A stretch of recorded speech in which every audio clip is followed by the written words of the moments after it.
ఒక నల్ల చట్టాన్ని తెచ్చి ఏదైతే భారతదేశంలో దశాబ్దాల కాలం నుంచి ఉన్నటువంటి వక్ఫ్ బోర్డు ఆస్తులను హరించాలనే ఒక ఉద్దేశంతో ఈరోజు వక్ఫ్ వ్యతిరేక చట్టం తెచ్చారు. సోదరులారా, ఈ సందర్భంలో ఒక విషయం తెలియజేస్తున్నాము. ఆల్ ఇండియా ముస్లిం పర్సనల్ లా బోర్డు వారు దేశవ్యాప్తంగా ఈరోజు హ్యూమన్ చైన్ అనేది ఒక గొప్ప కార్యక్రమం చేపట్టారు. ఆ సందర్భాన్ని పురస్కరించుకొని ఈరోజు మన వెలుగోడు పట్టణంలో దాదాపు 2000 మంది మహిళలైతేనేమి పురుషులైతేనేమి ఈ యొక్క కార్యక్రమాన్ని ఇంత విజయవంతం చేసినందుకు వెలుగోడు పట్టణం ప్రజలకందరికీ పేరు పేరున ధన్యవాదాలు తెలుపుతున్నాం. ఇది ఆరంభం మాత్రమే. ఈ చట్టం కనుక పూర్తిగా గినిగా కేంద్ర ప్రభుత్వం వాపసు తీసుకోకుంటే ఈ ఉద్యమాలు ఇంత ఉధృతంగా చేయడానికి ఈరోజు ముస్లిం జేఏసీ సిద్ధంగా ఉందనే విషయాన్ని ఈ సందర్భంగా తెలియజేస్తూ ఉన్నాం.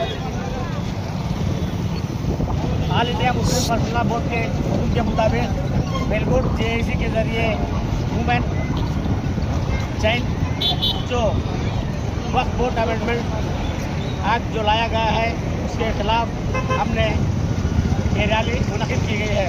लिहाजा हम तमाम गवर्नमेंट से दरख्वास्त करते हैं कि गवर्नमेंट इस कानून को वापस लेकर इंसाफ किया जाए।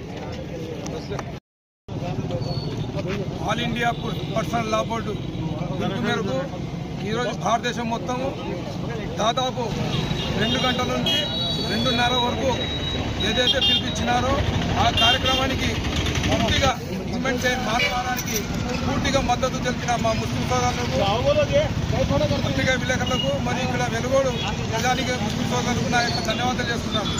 ఈరోజు ముఖ్యంగా భారతదేశంలో ఒక కులాన్ని అడ్డుపెట్టుకొని వేరే కులాన్ని అణగదొక్కాలని చూస్తున్న ప్రయత్నంలో ఈరోజు వక్ఫ్ బోర్డు ఆస్తులన్నీ మొత్తం ప్రభుత్వాన్ని స్వాధీనం చేసుకొని పెద్ద పెద్ద బ్రాహ్మణులందరికీ ఈరోజు కంపెనీలకు బదలాయించాలని కోరుకుంటున్నారు.